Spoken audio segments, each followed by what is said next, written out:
Hi everyone, welcome back to Hope and Coffee, where we talk about some of the evolving things on the internet, some of the things running around in my brain, and just kind of generally topics of conversation we can have a little talk about. I wanted to come here because this has kind of been viral for the past, I don't know, maybe week, maybe not even that, but I'm not a huge TikToker. I actually don't even think I have a TikTok account. I know. Forgive me, please. It would probably give me a ton of fuel for this channel, and I think a lot of people do reactionary YouTube videos, which is awesome, and I enjoy watching them, but I also don't want to copy what other people are doing. However, this particular scenario was on YouTube, but it came from TikTok, and I just want to throw it out there as something that I found very interesting, and it has apparently triggered a lot of conversations. And it is called Who the F Did I Marry? And I believe the main individual on the TikTok is called Risa Tisa. So want to give her a little shout out because it is her conversation and her talking about her experiences with, I believe, her ex-husband and how their relationship evolved.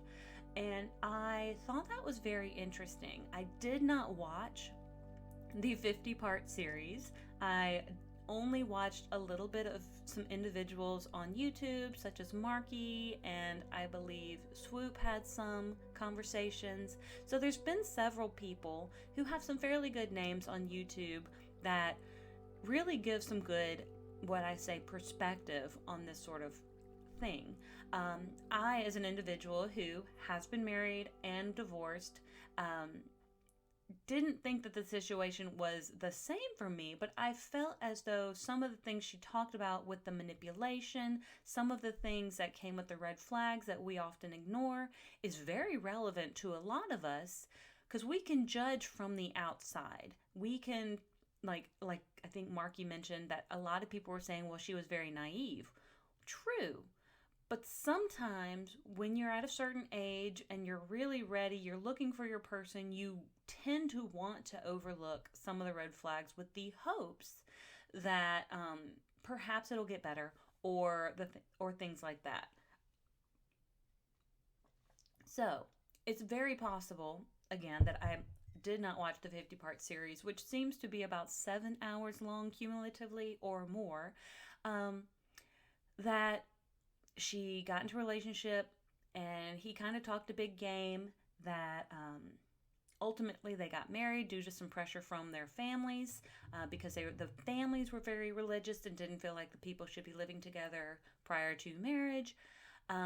Ultimately, she did end up divorcing him because she found out almost everything that he said had been a lie, from past relationships to family members who had passed who were still living, to his money situations, and like everything in between.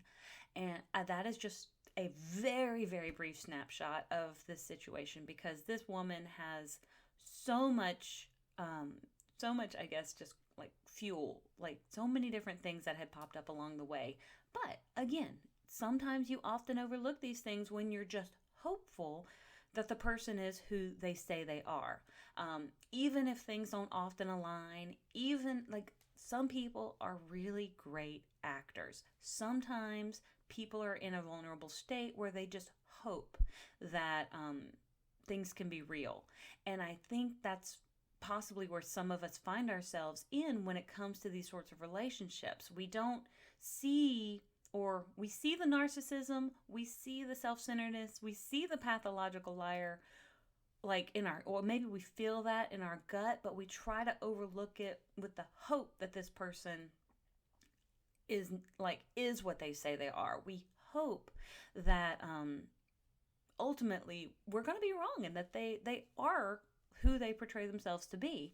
And that ended up being her problem, is ultimately by the end of the situation, she found out that everything he had said was pretty much a lie from the beginning.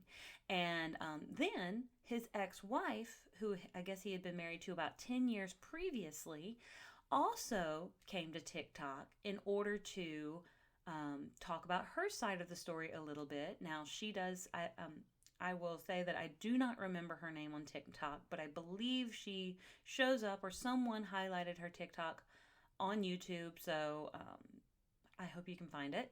It might have been Marky, but can't remember. Um, she wanted to confirm that Risa Tisa was not lying, that she went through something very similar, and there were reasons why her relationship with this individual also ended, and it did help kind of verify and validate Risa Tisa's story, because apparently the gentleman, the guy, the ex husband, the narcissistic liar, was trying to say that it was Risa Tisa, but he had no evidence. He had no one backing up his story. Then I believe even one of the ex-wife's children may have come into the picture and said, yes, I also witnessed these same things. So when you start having people come out of the woodwork with regards to your actions, your mannerisms towards people, it is very hard to have one against many, especially if they come with receipts. Especially if they have maybe even like text evidence or anything like that. They have witnesses who kind of heard or like were there when you said certain things, then like it's hard to say, oh, well, no, she's the one who's like not telling you the truth.